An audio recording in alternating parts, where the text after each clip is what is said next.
Este salmo, amados, faz parte dessa coleção maior que nós estamos estudando ao longo aí desses últimos domingos, que tem sido realmente extraordinário.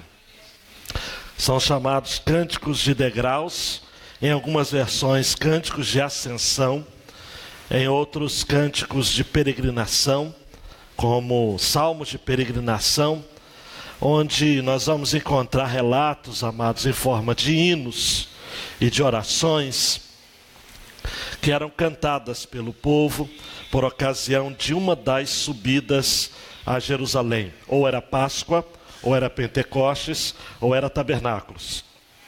A família que tinha condições, recursos, iam as 3 vezes. Outras iam apenas uma vez. A ideia desses 15 salmos é justamente reforçar o princípio de que todos nós estamos numa caminhada nesta vida. Todos nós estamos indo para algum lugar. A palavra peregrino significa ir em direção à sua casa. Steven vai estar falando de uma ideia de alguém que tem saudades da própria casa. Augusto Nicodemos vai fazer uma série chamada Caminhos de Fé. Não é? E a gente entende então com estes salmos, esse inário dentro do próprio inário, porque o livro de Salmos é um inário, realça aquilo que o pastor Francisco Macena, o cearense, presbiteriano, vai dizer de que esse é o inário dos altos e baixos da vida. Esse hino, por exemplo, que nós vamos destacar hoje, bem como dos demais, fala do cansaço, do medo, da angústia, e ao mesmo tempo nos convida como peregrinos a subir um degrau de cada vez, cravando os olhos na misericórdia do Deus eterno. Os mais antigos lembram de uma música que dizia: a cada passo que eu dou na vida é um degrau a mais. Não é? A ideia de que a gente está prosseguindo, conhecendo ao Senhor, lidando, amados, com angústias, com tribulações. Olha, tem situações, amados, na vida que eu vou te falar uma coisa, viu? A gente demora a se recompor do golpe, hein? Tem alguns golpes que não é fácil, não. E a ideia então, amados e amadas, destes salmos é justamente isso, da esperança. Por isso que o tema que eu tenho salientado aqui nestes salmos é pé na estrada. Eu louvo a Deus pela sua vida, você que tem acompanhado essa série, você que está nos visitando nesta noite, você que acompanha pela internet. Eu tenho sabido de pastores, de líderes que têm sido abençoados, irmãos das nossas igrejas, pessoas que têm dito o seguinte: olha, estes salmos têm me dado gás, têm me dado esperança para prosseguir a despeito de situações extremamente adversas. O salmo de número 126 é o salmo do coração de muita gente, né? Dando um clique aí, Caio, é o salmo que fala sobre a semeadura e fala de se regar a semente com as próprias lágrimas, se preciso for. E essa semente então começa a florescer e começa a se desenvolver. A vida, amados, ela pode ser comparada a um processo de semeadura. Eu pensei em alegria nos empreendimentos da vida, porque todos nós estamos, vez por outra, fazendo planos a respeito da nossa vida. Nós temos um passado muitas vezes terrível, na maioria das vezes, um passado de dor, de luta, de sofrimento. Tem gente aqui que nem gosta muito que eu falo sobre histórias do passado, porque já começa a chorar, fala assim: poxa, eu já passei muita coisa nessa vida. Todos nós passamos. Mas uma coisa que nós precisamos compreender é de que as circunstâncias difíceis que passamos na vida nos prepararam para esse momento que estamos vivendo hoje. Então são sementes que foram lançadas ao longo do caminho da nossa existência e que o Senhor fez brotar, fez gerar vida a despeito de tanto sofrimento, de tanta sequidão, não é? Nós estamos falando de um salmo, por exemplo, que possivelmente, é o meu palpite, foi escrito no período de Esdras. Talvez o próprio Esdras, o reformador de Israel, aquele que volta junto com o povo, que se preocupa então, após o cativeiro babilônico, a reconstruir a nação. Se Neemias foi o reconstrutor dos muros, Esdras foi o reformador social, o reformador espiritual, aquele que trouxe de fato ao povo os fundamentos da palavra de Deus, aquele que ensinou o povo a ler novamente a Bíblia, a buscar novamente as promessas de Deus do passado. Um período, amados, em que de fato a libertação chegou, o povo estava de volta à sua casa, à sua terra, mas não era a mesma terra. Havia se passado, quem é bom de Bíblia sabe quanto tempo havia se passado? 70 anos.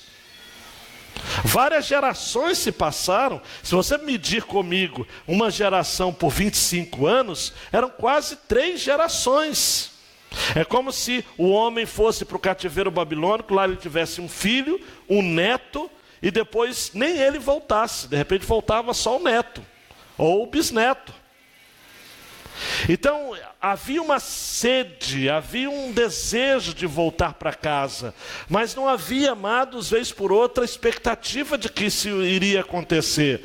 Aí Deus vai e envia, amados, toca no coração de Ciro, o imperador que assume ali a Babilônia, Ciro, que era Medo, que era persa, mas que assume o governo da potência da época, que era sediada ali na Babilônia, e o Senhor então aquieta o coração de Ciro, toca no coração de Ciro para libertar o povo.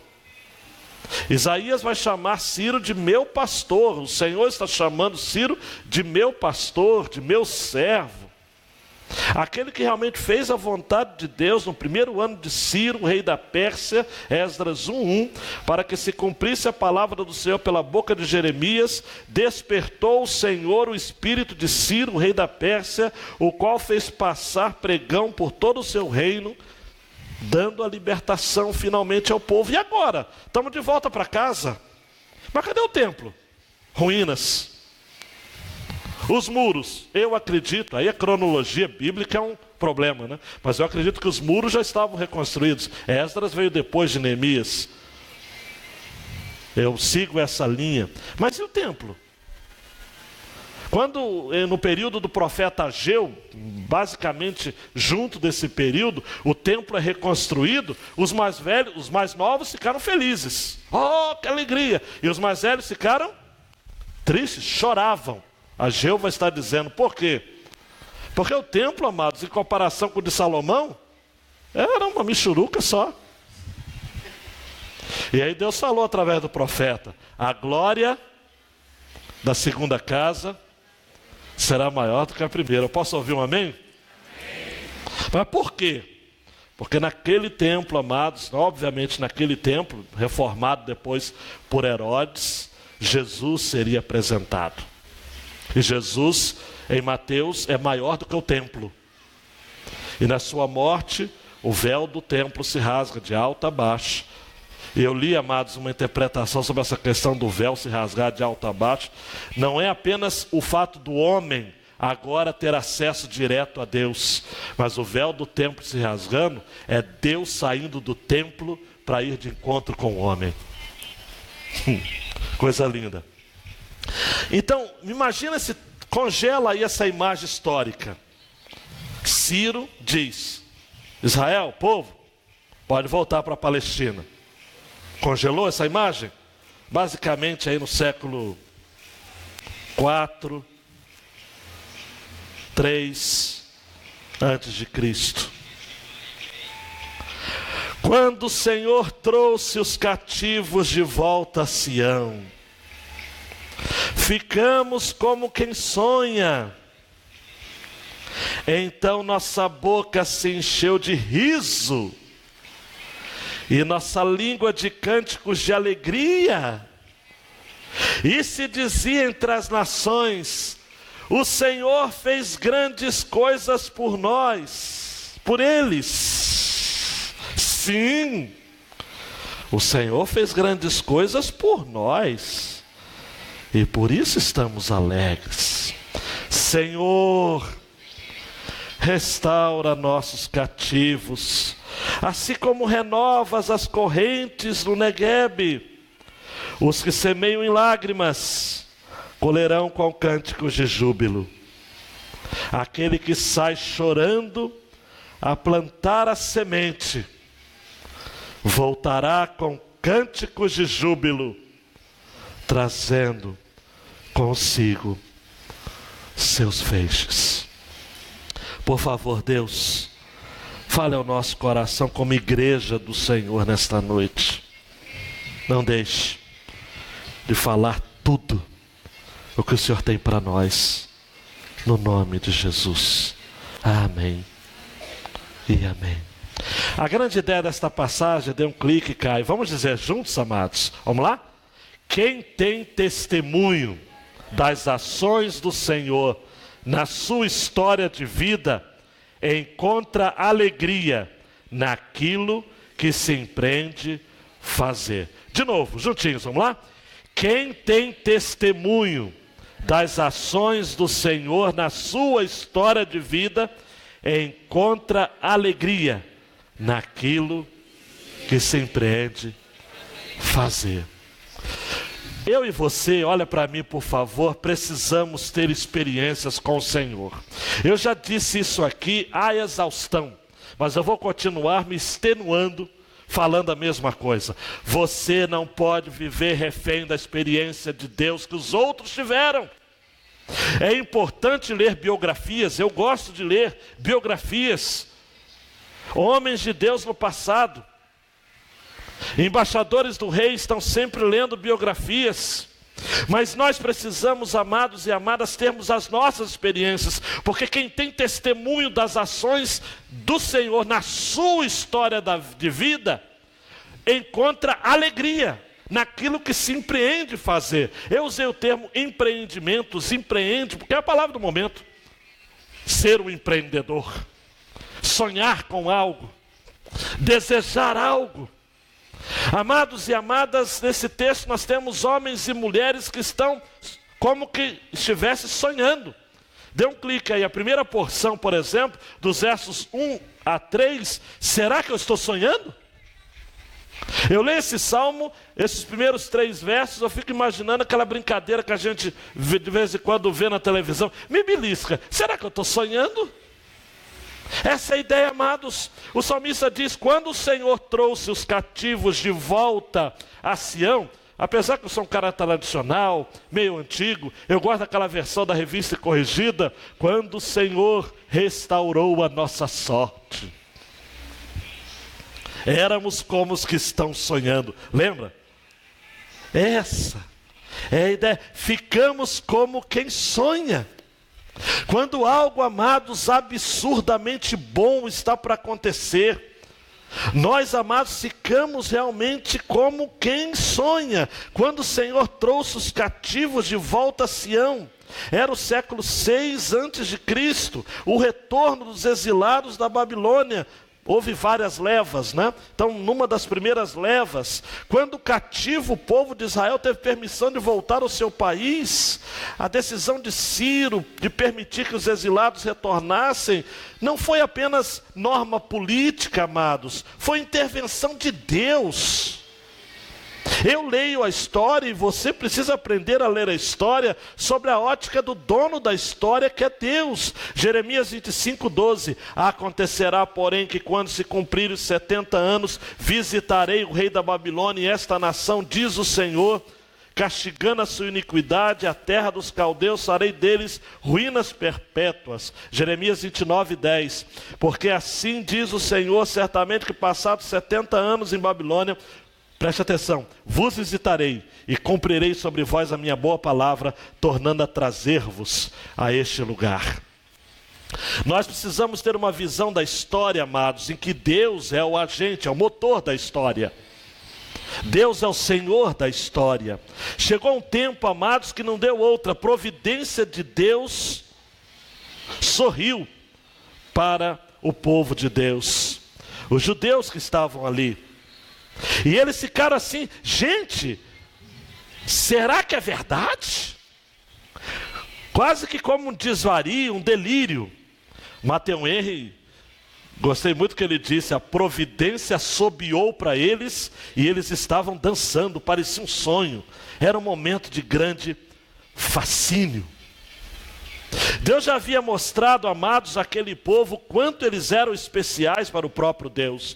No Salmo 30, versos 10 a 12, diz assim: ouve, Senhor, e tem piedade de mim. Senhor, sê o meu auxílio. Tornaste o meu pranto em folguedo, desataste o meu pano de saco, me cingiste de alegria, para que a minha glória a ti cante louvores. Não se cale, Senhor meu Deus, eu te louvarei para sempre. E aí, como resultado, amados e amadas, dessa notícia, olha, é verdade, não é fake news, é verdade.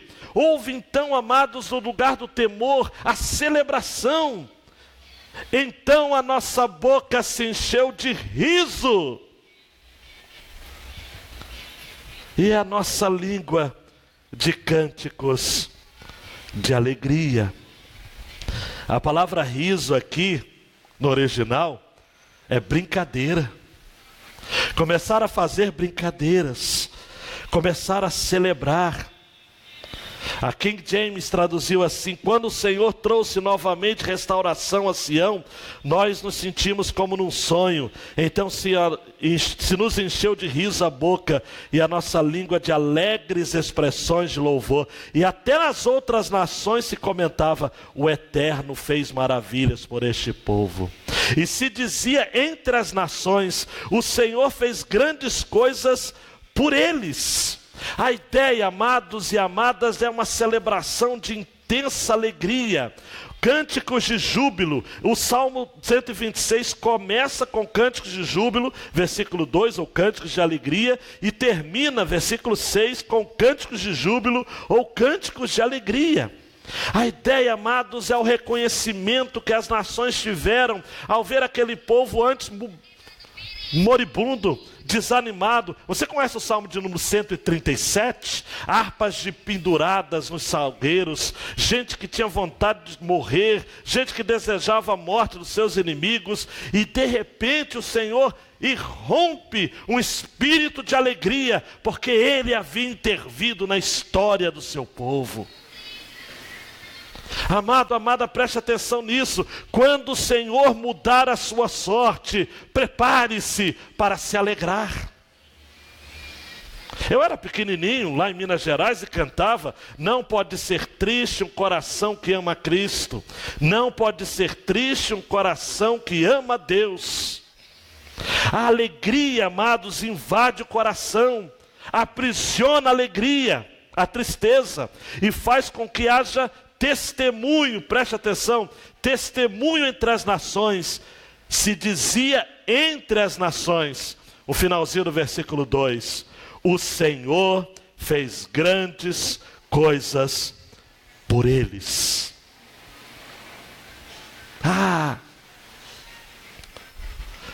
O Senhor fez grandes coisas por eles. João 16, versículo 20 diz: olha, na verdade vos digo, que vós chorareis e vos lamentareis, e o mundo se alegrará. Atenção, os embaixadores, eu quero que vocês fiquem aqui. Vocês ficam aqui. Então depois acompanhem eles lá, André, por favor, me ajuda. Eu não quero ninguém andando por aí. Vamos sossegar, tá ok? Os adultos estão lá. Depois eles vão ajudar. Na verdade, repetindo João 16, 20, na verdade vos digo, que vós chorareis e vos lamentareis, e o mundo se alegrará, e vós estareis tristes, mas a vossa tristeza se converterá em alegria. Enquanto estamos vivendo nesta vida, amados, vamos ser sinceros, vamos combinar uma coisa: a gente tem mais motivos para chorar e para lamentar do que ficar alegre. Sim ou não? Mas chegará um tempo que a minha, que a sua, que a nossa tristeza vai se converter em alegria. E isso, preste atenção, não vai acontecer por conta de uma intervenção governamental, institucional, ou algo que você vai fazer. Olha para o texto, 3 vezes aparece o Senhor, o Senhor, o Senhor. Ele é o agente dessas ações. Versículo 1, quando o Senhor trouxe os cativos. Versículo 2, o Senhor fez grandes coisas por eles. Versículo 3, o Senhor fez grandes coisas por nós, e por isso estamos alegres. É o Senhor que faz. Existem algumas frases simples, não é? Mas que mexem tanto no coração da gente. Essa semana eu soube de uma frase do Dr. Bob Coke, ele diz o seguinte, preste atenção. Se você é capaz de explicar o que está lhe acontecendo, então não é obra de Deus. Você só vai ser alvo das ações de Deus quando você parar, pensar e chegar à conclusão: eu não estou entendendo nada. Eu estou como se eu estivesse sonhando. É o Senhor. Diante do testemunho, amados das nações, versículo 3, eles disseram: sim, o Senhor fez grandes coisas por nós, e por conta disso estamos alegres. Agora só pode dizer o Senhor fez grandes coisas por nós quem tem experiência com Ele. Eu citei hoje para a classe dos homens aqui, Bernardo Claraval, do século XII. O que é o amor de Deus? Ninguém sabe, exceto os amados. Existem experiências da bondade de Deus, fez grandes coisas por nós. Você vai poder sair daqui consciente disso. O Senhor fez coisas grandiosas por nós. Será que eu estou sonhando? Será que sou eu que estou vendo? Ou usando uma expressão contemporânea, né? Será que eu estou maluco? Deus, quando começarem a acontecer coisas na sua vida que você não consegue entender, é porque Deus está fazendo algo. Você pode dizer amém? Você quer viver isso? Eu quero viver isso o tempo todo na minha vida. Agora, a segunda porção: Senhor, restaura a nossa sorte. Ele já restaurou a nossa sorte, mas Senhor, restaura nossa sorte por completo. É aí que entra numa crise, não é? Quando o Senhor restaurou a nossa sorte, mas aí no versículo 4 começa como? Senhor, restaura nossos cativos, assim como renovas as correntes do Negueb. O salmista está dizendo o seguinte: Senhor, ser humano, amados, é complicado há muito tempo, né? Está dizendo o seguinte: Senhor, o Senhor já fez alguma coisa, mas falta mais. Restaura, Senhor, os nossos cativos. Senhor, essa possivelmente foi a primeira volta do povo, mas haviam outras. Havia ainda gente ali que precisava retornar à terra. E havia também mais do que isso, amados. Olha para mim, a restauração da terra, a restauração da vida das pessoas. Você imagina, ontem eu vi um documentário sobre o Iêmen, um país destruído, amados, numa guerra civil há vários anos. Casas, mesquitas de 500 anos, 800 anos, 1000 anos, totalmente destruídos. E um muçulmano dizendo o seguinte: olha, eu creio que nós vamos reconstruir. Mas aqui nós encontramos, amados, um homem ou um grupo de pessoas dizendo o seguinte: Deus, o Senhor nos trouxe de volta para a terra, mas só tem ruínas, Deus. Restaura, Deus. Restaura, Senhor. Deus, por exemplo, muda a situação da sua casa, restaura o seu casamento, mas você olha e fala, Senhor, mas e a convivência, Senhor? E as memórias que eu tenho ainda, Senhor? Senhor, restaura. O Senhor começa a fazer as coisas na sua vida, mas ainda falta alguma coisa. E aí você às vezes fica constrangido de dizer, Senhor, eu sei que pelo que o Senhor já fez, eu já tenho que ficar grato, mas Senhor, completa a sua obra. Completa. Eugene Peterson traduziu para mim corretamente, quando diz assim, restaura, Senhor, nossa situação, como os riachos revigoram o deserto. Os que semeiam com lágrimas colherão com gritos de alegria, choram enquanto lançam as sementes, mas cantam quando voltam com a colheita. E agora, ó Eterno, age de novo em nosso favor, enviando chuva sobre a nossa vida assolada pela seca. Assim os que plantaram sua semente em desespero vibrarão de alegria na colheita. E os que saíram com o coração aflito voltaram para casa sorrindo, com os braços cheios de bênçãos. Senhor, vamos nessa! Traz de volta, Senhor, o restante dos nossos cativos. Nos enchas completamente, Senhor, como as correntes do Negueb nos lugares secos do sul. O que é torrentes do Negueb, gente? Olha para mim, por favor, olha aqui. Eu vi isso no YouTube, eu fiquei encantado. Não vou mostrar aqui para não desviar a atenção. O Negueb é o sul da Palestina. Pensa num lugar deserto, seco, não dá nada, vida nenhuma. Mas aí, numa das chuvas que regam a Palestina, não vou ficar entrando em detalhes, são duas chuvas. Primeiras chuvas, última chuva, aquela só chuva temporã, chuva serodia. Não vou complicar a cabeça de vocês. Março e outubro, costuma chover muito. As águas de março não é só de agora, né? Da Palestina também. Numa dessas duas chuvas, chove muito. E começa então a cair tromba d'água. Conhece tromba d'água? Levanta a mão. Quantos têm memórias positivas de tromba d'água? Ninguém tem positiva. Mas o pessoal da Palestina tem.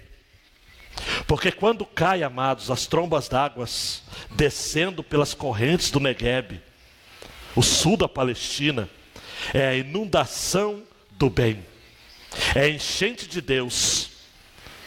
Eu vi no YouTube, amados, falei, isso daí deve ser montado, mas depois estudei, não. Começa a cair, amados, água no deserto, muita água, pensa em muita água no sertão, muita água. E de repente, essas águas trazem também fertilizantes de outras terras, trazem sementes. Eu li um autor, fico até arrepiado. Até do vento vem semente. Os escravos não traziam sementes enrolados nos cabelos? E muito daquilo que a gente tem hoje vieram pelos escravos nos cabelos? Então Deus faz isso também.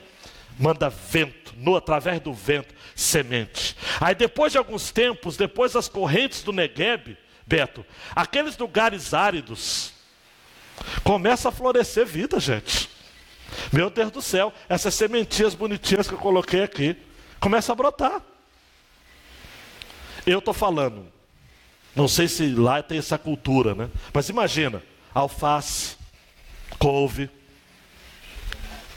beterraba, começa a brotar da terra.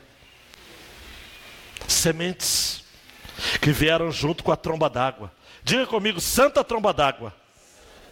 É a tromba d'água de Deus, amados. Não é aquela lá de Bracuí, ou aquela lá de Itatiaia, que traz tanta destruição.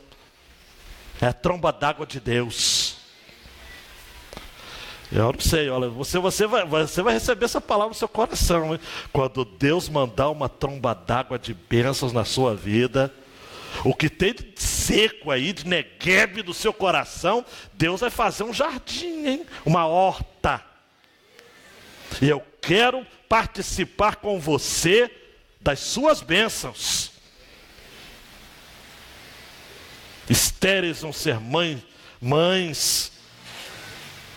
Gente endividada vai ter sua vida quitada, trabalhando, cabeça erguida, filhos criados no Evangelho, esposo retornando para o caminho do Senhor, esposa retornando para o caminho do Senhor, filhos antes nas drogas libertos, pregadores do Evangelho. É a torrente, amado. Essa é a ideia.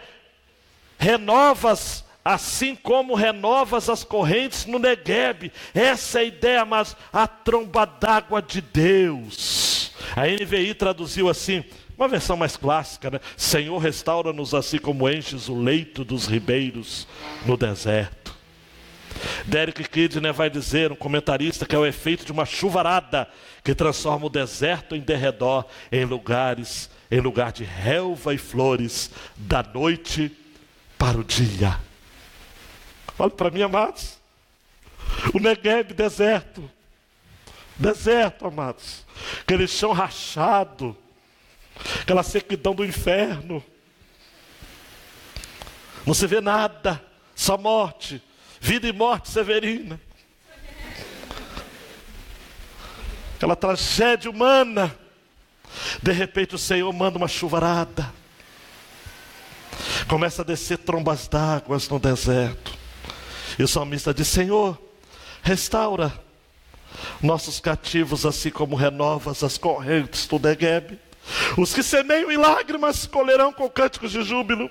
Aquele que sai chorando a plantar a semente voltará com cânticos de júbilo, trazendo consigo os seus seios. Por quê, amados? Porque é coisa de Deus, é coisa que Deus faz. Semear em meio às lágrimas é realidade comum, amados, de quem empreende lutas na vida, mas não foge das dificuldades jamais. Está chorando, mas está indo. Mateus 5,4, bem-aventurados que choram, porque serão consolados. O contraste, amados, no versículo 5 é incrível. Os que semeiam em lágrimas colherão com cânticos de júbilo, com alegria. Mais uma vez, Mateus Henry. Sim, há lágrimas que são sementes. Lágrimas de dor pelo pecado. Lágrimas de solidariedade com os que sofrem. Lágrimas de ternura em oração e sob a palavra de Deus. Isaías, o profeta, no capítulo 43, profetizou acerca desse tempo. Não viveu, porque Isaías é do século 8º, tá? Uns 200 anos antes desse episódio. Mas ele é profeta é homem de Deus. Ele disse assim, não vos lembreis das coisas passadas, nem considerais as antigas. Eis que faço uma coisa nova, agora sairá a luz. Porventura não a percebeis?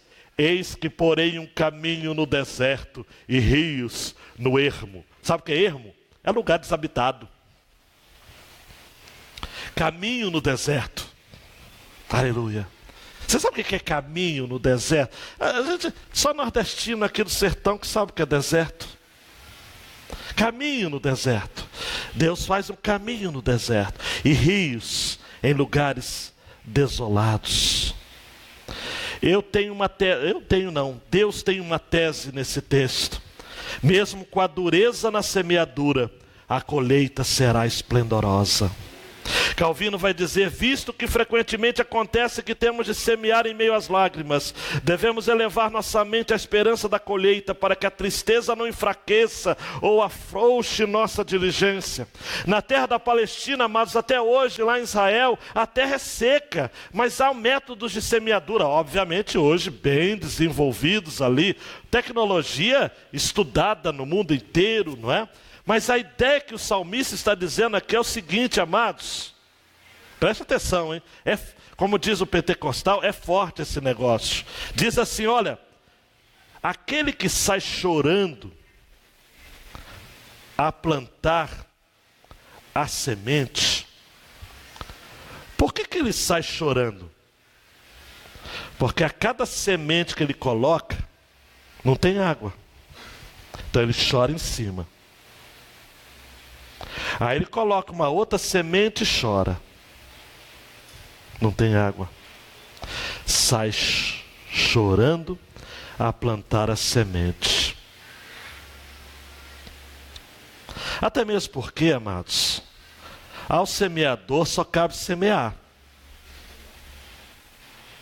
Gálatas 6, 7 vai dizer, Deus não se deixa escarnecer. Tudo que vamos semear, isso também se fará. Tem que semear. Eu não sei se você já viu alguns testemunhos, sobretudo, por exemplo, no sul do país.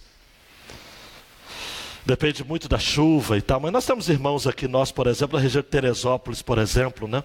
Sumidouro, aquela região toda que abastece o Ceasa. Meu pai é pastor lá na região, vocês sabem disso. E às vezes termina o culto, a gente vai conversar. Lá é outra cultura, até a conversa é diferente, porque é tudo semeadura. Aí o irmão falou o seguinte: ó, pastor, esse mês deu pouco. Tomate foi fraco, hortaliça. É melhor deixar estragar e jogar fora, não é, Beth? Não vale a pena colocar em caixa e gastar com transporte. É melhor jogar fora tudo. Não deu nada. Mas amanhã a gente semeia de novo. Meu Deus do céu. Eu vou a igrejas lá naquela região, eu fico envergonhada, mas é uma outra realidade. A irmãzinha chega no culto até queimadinha de sol, mas não é de praia não, amados. De semear, de cuidar. Irmãozinho com a mão calejada, aquela mão grossa, cumprimenta a gente. É isso mesmo. Semear é dureza. E é depender do olhar do Eterno. É Ele. Andando e chorando, né? Mas eles creem que vão voltar com um cântico de júbilo, trazendo consigo o seu seixo. Olha para mim. Olha, para você semear é dureza, tá? Ah, pastor, mas eu falo a mesma coisa pro meu filho a vida toda. Fala mais um cadinho. Ele não morreu, nem você, então aí dá esperança. Aí dá esperança. Pastor, eu desisto do meu casamento. Não desiste não. Olha para ele. Trata ele com carinho. Trata ele conforme você gostaria de ser tratado. Ah, pastor, mas é aquele imprestável. Não amaldiçoa não. Semeia na vida dele. Semear é dureza, amados. Pastor, você não conhece meu chefe. É cobra caninana. Semeia na vida dele. No dia do aniversário, fala assim: feliz aniversário, meu querido. Deus te abençoe. O pessoal do tráfico para você, dá bronca em você, e você fala: Jesus te ama. Abençoa. Gente, é bíblico isso. Abençoar quem nos amaldiçoa. É bíblico ou não é? Hã? Fazer o bem a quem te faz o... É bíblico ou não é? Porque você semeia, amados. Quem tem a semente, aquele que sai chorando, eu não vou me empolgar não. Primeiro, aquele que sai, você tem que sair. Não adianta ficar em casa e dizer o seguinte: ó vida, ó azar, nada melhora na minha vida. Sai. Vai trabalhar. Vai. Eu fico reparando, amados, eu observo, porque a gente precisa observar as pessoas. Pessoas que trabalham no trânsito lá de São Paulo, por exemplo, Rio de Janeiro, essas capitais, vendendo aquele biscoito Globo, não é isso? E aquela pipoquinha assim que você, meu Deus do céu, mas estão ali todo dia. Todo dia. No trem podia, hoje a gente não pode vender no trem mais não, né? Pode? Mas todo dia ali, ó. Aquele que sai. Olha para mim, amado. Hoje tem muito adolescente com preguiça. Aqui não tem não. Mas em outros lugares tem adolescente que tem preguiça. Não vai dar certo mesmo. Sai. Aquele que sai chorando. Chorando. Muitas vezes chorando. A vida não é mole para ninguém, tá ok, querido? Vida não é mole para ninguém. Eu comecei a trabalhar com 11 anos de idade. Era meio período, horário do contraturno. Para ganhar na época, meu primeiro salário foi 3.000 cruzeiros. Deu para comprar só os ingredientes de um bolo de cenoura que eu estava com vontade de comer. Comi sozinho. É o fruto do meu penoso trabalho. É assim, amados. Eu tinha um quichute que tinha que durar o ano todo. Uniforme escolar, a gente usava aquela calça, a calça ficava mirradinha ao longo do ano, porque crescia, né? Então ficava assim. Vamos embora para a escola. Sempre estudei escola pública. Sempre. Sempre. Eram 30, 40, 50 alunos. É igual hoje. A vida é assim, difícil, apertada. Entrei no seminário, não tinha dinheiro para a segunda mensalidade. Paguei a primeira. A segunda, aquele que sai andando e chorando. Não atrasei nenhuma. Deus sempre me deu condições. Claro que às vezes eu vendi o almoço para comprar janta, mas isso faz parte. Não dá para comer de um jeito, comer do outro. Hoje o pessoal precisa aprender isso. Tem que sair andando e chorando. Aí voltará com alegria. Amados, só se alegra aquele que sabe o que é tristeza. E agora eu fui filósofo, hein? Agora eu vou te falar uma coisa, hein? Só se alegra quem sabe o que é tristeza.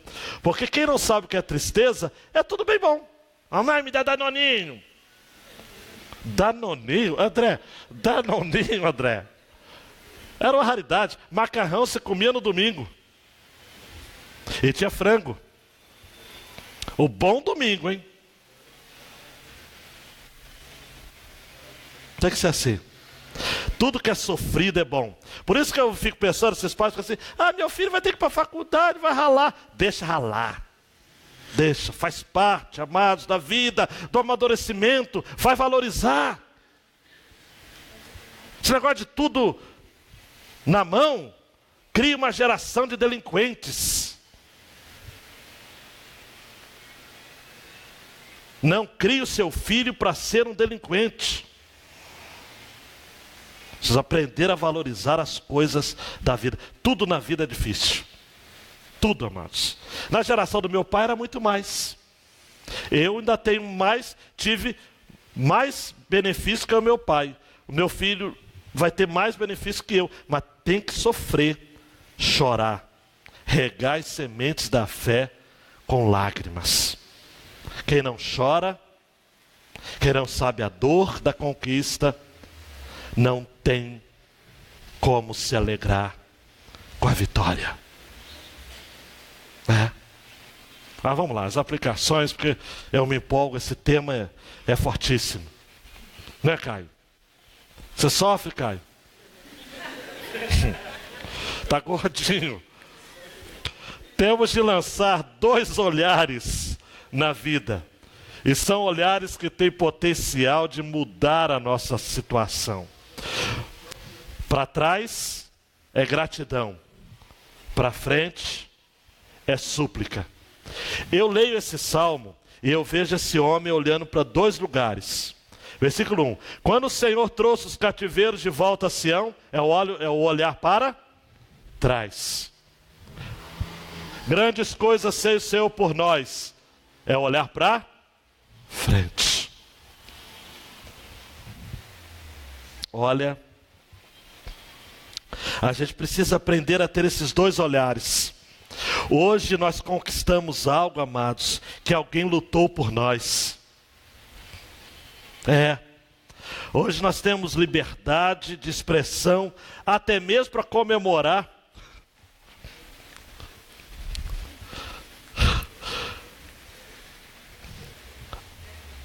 O marco histórico que cessou a liberdade, isso é fator de gratidão. Antigamente não se podia ter posição contraditória. Eu entendo assim, mano, fica aborrecido, mas a verdade é essa. Hoje a liberdade, eu prefiro a liberdade, amados. Muito. Mesmo que tenha essas loucuras que tem hoje. Você sabe o que é, amados? Prenderam pastores evangélicos no período da ditadura. Da Assembleia de Deus, da Presbiteriana, da Batista. As grandes convenções se aliaram à ditadura. E os pastores independentes que pregavam o evangelho e serviam a comunidade, muitos deles foram mortos e torturados pelo regime. Mas tem gente que prefere celebrar, que se celebre. É sinal então que a liberdade existe. Olhar para trás é bom. Dizer o que a gente aprendeu com o passado. Daniel chega à loucura de orar, dizendo ao Senhor: Senhor, nós nos arrependemos de ter pecado. Mas Daniel, gente, era um adolescente quando foi levado cativo. Mas ele se identificava com o passado. Hoje, amados, como brasileiros, tem gente que acha que tudo que a gente conquistou hoje é fruto de hoje. Bobão, bobinha, olha para trás. Muita gente morreu para hoje você ficar postando besteira no Facebook. Para você ter o direito de postar as suas besteirinhas no Facebook sem ser preso, alguém morreu. Alguém. Então viva a liberdade. O poeta pagão vai dizer: liberdade, liberdade, abra as asas sobre nós. Viva a liberdade. Outra aplicação, para não ficar muito... Deus é quem age em nosso favor. Quando desfocamos esse entendimento e começamos a dar créditos aos homens e instituições, nos perdemos completamente. Amados, quem é o agente da liberdade aqui nesse texto? É o Senhor. Eu contei só 3, né? Só até o versículo 3, mas 4 tem: Senhor, restaura nossos cativos. É o Senhor quem faz, amados. Foi o Senhor quem disse em Gênesis 21:6, disse Sara: Deus me tem feito riso, todo aquele que o ouvir se rirá comigo. Quem conhece o contexto? Deus falou que Sara teria um filho, ela disse: eu vou ter um filho, meu Deus do céu. Esse Deus, cara, esse Deus é brincadeira mesmo, né? Aí depois, ela fala: Deus me fez rir. Tem uns pregadores meio chatos que falam que o nome Isaac, que significa risada, Deus mandou dar o nome de risada de Isaac ao filho de Sara, para que todas as vezes que ela se lembrasse, chamasse o menino, se lembrasse da sua pouca fé. Bobeira. Deus mandou dar o nome de Isaac para que Sara nunca se esquecesse de que ele havia lhe feito sorrir.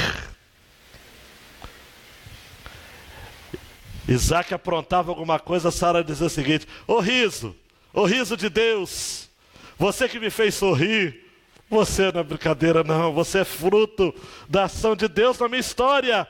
Deus me fez sorrir. Amado e amada, não é mensagem de autoajuda que eu estou dando, não, mensagem motivacional. Mas hoje muita coisa você está vivendo, amanhã você vai rir disso tudo. Vai rir. Mas é o Senhor que vai fazer você rir. E você vai dizer: olha, ah, Deus, como o Senhor foi bom para mim. Como o Senhor é bom. Quando o Senhor nos restaurou, a nossa sorte éramos como os... Mas é Deus que faz, amados. Não é o governo. Não são instituições. É Deus que faz. Faz isso na China comunista. Faz isso na Hungria, que está vivendo um regime totalitário. Na Turquia, com Erdogan. É Deus que faz. Deus usa, amados. O coração do rei está na mão de Deus. Ele age do jeito que ele quer. Até o Maduro na Venezuela é propósito de Deus para o povo. De Deus orar, clamar, buscar. E o Senhor vai fazer algo. Eu creio que vai. A seu tempo. Vai resgatá-los. Mas vai chegar um tempo, amados, olha para mim, que mesmo na Venezuela pode entrar um outro pior. Eu creio que a saída da Venezuela está muito mais para um golpe militar do que por uma mudança democrática. É o meu palpite de fora. E aí daqui a algum tempo vai ser pior. A história é assim. A história é cíclica. Mas, como disse, né, Luiz? Na história nós temos igrejas que duram 1000 anos, mas não governos que duram 1000 anos. A palavra do Senhor permanece para sempre. Caio, gente, eu não sei se tem gente aqui hoje desse jeito. Há crentes sisudos demais, gente. Eu tenho dúvida se de fato alguém que é genuinamente convertido pode ter algum pessimismo em relação à vida. Eu ouso dizer isso. Como é que está, meu irmão? Tudo bem? Deus no controle. Até mesmo porque Paulo vai dizer em Filipenses 4:4, quem souber, repita comigo: regozijai-vos sempre no Senhor. Outra vez os digo, regozijai-vos. Para de ficar sisudo, gente. Crente com cara feia. Como é que você está? Poxa vida. Como é que está, meu irmão? Está difícil. Mas Deus vai melhorar. E como é que está o seu bairro? Ah, lá está tudo entregue e tal, não sei o quê. Gente, meu Deus do céu, vou mudar para Angra, vou mudar de Angra. Vai para onde? Vai para Marte? Vai para a Lua? Está difícil em qualquer lugar, mas eu falei de sumidouro aqui, tem droga lá também. Ó. Aliciadores, a gente termina de pregar muitas vezes, garotões do mal para buscar as menininhas da igreja. Algumas menininhas não são tão inocentes assim não, mas deixa para lá. Se deixa perder, se deixa levar. Tem maldade em qualquer lugar, amados. Você vai para onde? Vai para Minas Gerais? Ô João, Minas está isento disso? Não está. Amados, Deus é a nossa alegria. Deus é a nossa vida. Está difícil para todo mundo. Nada é molezinho. Só cai do céu chuva. E às vezes cai muita chuva e destrói ainda muita coisa. Outra aplicação, Caio César. Não desconsidere suas lágrimas. Elas regam sua fé no contexto da semeadura. Eu sou dessa? Essa frase também eu arrebentei, hein? Modéstia à parte. Não desconsidere suas lágrimas. Elas regam sua fé no contexto da semeadura. Salmo 56:8. Tu contas as minhas vagueações, põe as minhas lágrimas no teu odre. Não estão elas no teu livro? E Apocalipse 21:4. Vai chegar um tempo que Deus limpará de seus olhos toda a lágrima. Mas ainda não é o tempo. E aí, como disse o poeta, quando estava firme com o Senhor, ele dizia: e mesmo quando eu chorar, as minhas lágrimas serão para regar a minha fé e consolar meu coração. Pois o que chora aos pés da cruz, clamando em nome de Jesus, alcançará de ti, Senhor, misericórdia, graça e luz. Meu Deus do céu, hein? Mesmo quando eu chorar, as minhas lágrimas serão para regar a minha fé. Amados, olha para mim. Muitas das minhas orações, eu sei que é das suas também, vamos combinar uma coisa? É regada com lágrima. Eu falo assim: Senhor, Senhor, tenha misericórdia, Senhor. E a lágrima vai.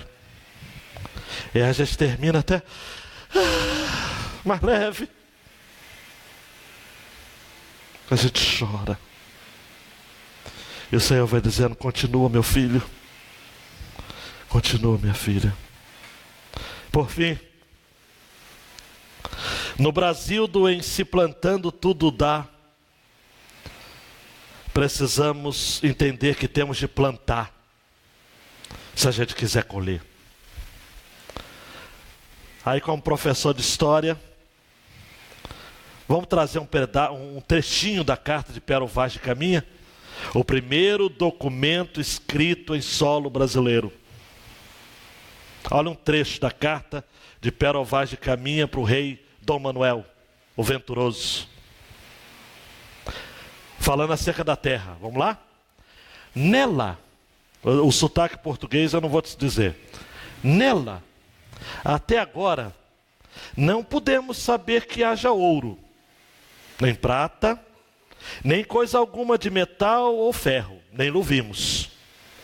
Porém a terra em si é de muito bons ares, assim frios e temperados. Era a Bahia. Como os de Entre Doiro e Minho. Entre Doiro e Minho eram terras lá de Portugal. Porque neste tempo de agora os achávamos como os de lá. O último trechinho que eu quero ler.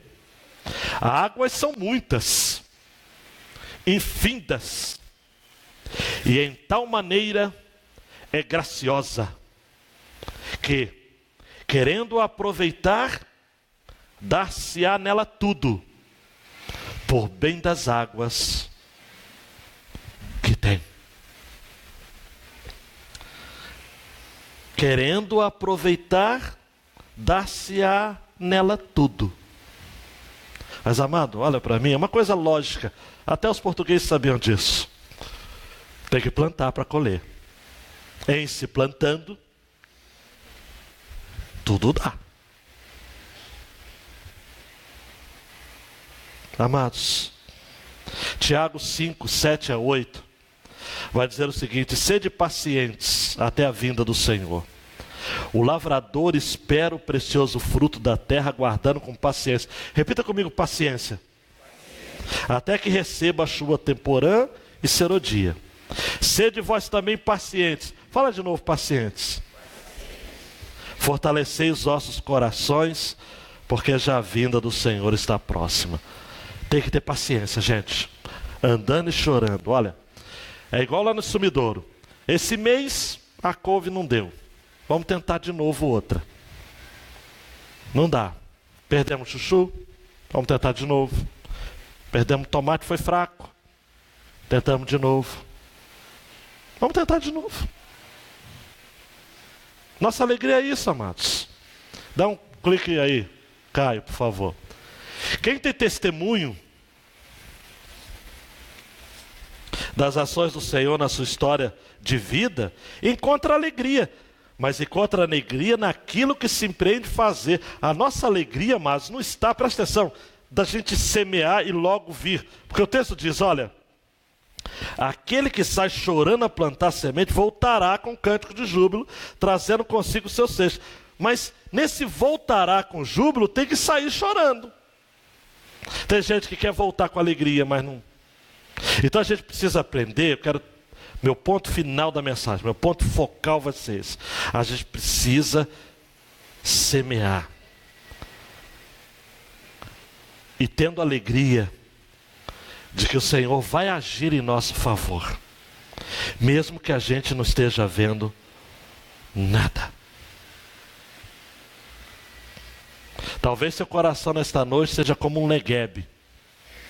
O Senhor pode fazer chover uma tromba d'água, mandar uma tromba d'água dele para mudar. Mas para isso, preste atenção, a sua felicidade não pode estar nas coisas externas à sua vida. A sua felicidade precisa estar aqui dentro, nas coisas que permanecem. Porque se você tiver felicidade na casa que você está construindo, vai dar ruim, hein? No seu trabalho, naquilo que você tem. Eu quero terminar com uma história.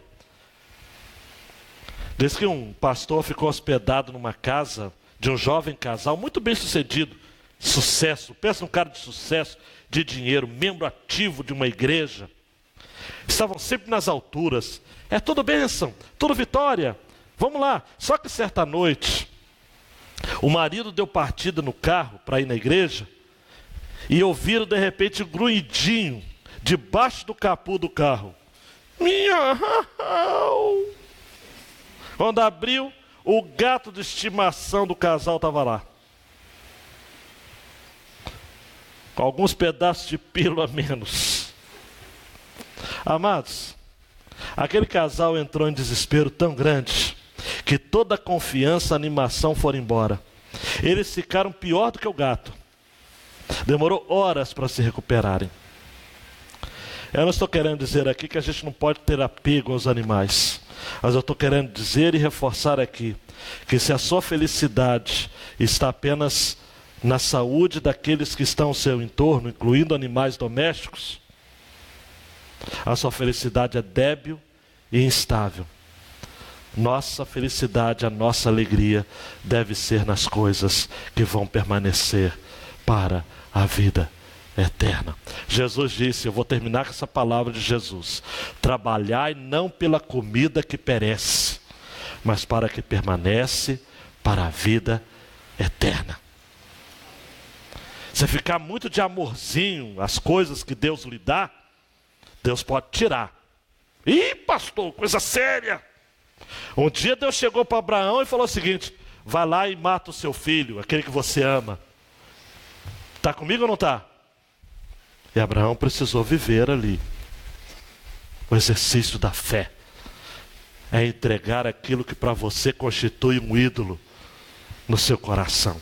Pode ser seu gatinho, miau, o seu cachorrinho lindinho. Pode ser seu filho, sua filha, seu marido, sua esposa, seu salário, seu computador, seu cargo na Brasfels, seu cargo na prefeitura. Pastor, não sei se eu devo abrir mão do meu cargo. É seu ou é Deus que lhe deu? Se é Deus que lhe deu, se Ele está tirando, fica quieto, ó meu. E descansa. Deus vai cuidar. Estenda suas mãos assim diante do Senhor e fala: Deus vai cuidar. Ah, pastor, mas saúde para mim é tudo, pastor. Eu só como arroz, sei lá, integral, carne só aquela que passou por um processo de purificação apocalíptica. Eu só como sem agrotóxico. Eu não estou querendo dizer que isso não seja bom, mas, queridão, queridona, sua segurança não pode estar nisso, porque você pode depois desenvolver uma doença mesmo sem. Eu repito, não estou dizendo para você comer de tudo, pastor, estou mandando liberar geral, não, eu só estou falando que a sua segurança não pode estar nisso. Se você compreendeu, diga amém. Ah, pastor, eu não ando de noite no meu bairro, eu nem venho na igreja, só vejo pela internet. Porque pode vir um ladrão. Amado, você pode sair da sua casa amanhã cedo e acontecer. Você pode sair do Rio, de Angra, e ser assaltado em Miracema, lá perto de Itaperuna, que é a cidade de um ovinho. Ovinho, Miracema é um ovinho. Porque, amado, é Deus que guarda. Ah, pastor, eu tenho medo de viajar de avião. Você pode cair de bicicleta. É Deus que guarda. É Deus que guarda.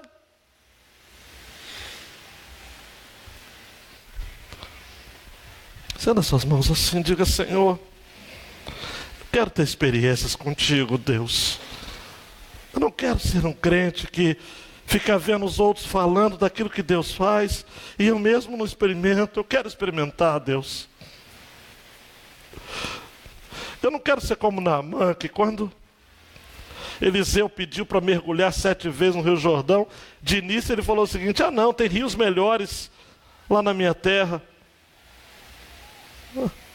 E aí Naamã precisou ser convencido pelo profeta a fazer. Não, se o Senhor mandou, faz. Aquele seu trabalho na Brasfels não é seu, é Deus que deu. Se você perder, é Deus que tirou. O carro que você tem é de Deus. Se está dando um problema de mecânica, é Deus, deixa Deus. Vai lá, leva o mecânico. Se dá para consertar, conserta. Se não dá, anda a pé, anda de ônibus. Mas deixa Deus ser Deus na sua vida. Ele cuida. Para de ficar com medo. Seu filho precisa estudar, sua filha precisa estudar. Vai guardar. sonhos, amados, precisam ser regados por lágrimas. Hoje você chora, amanhã você vai se alegrar. Mas você tem que sair, andar. Levante-se, meu irmão, minha irmã. Nós vamos terminar falando sobre a nossa fé. Uma canção que o ministério vai entoar sobre fé. Não sei nem que canção que é, mas o André já está com essa música na cabeça, fé. Nós precisamos de fé, amados. Olha para mim, fé. O que é fé? Fé é o seguinte, presta atenção.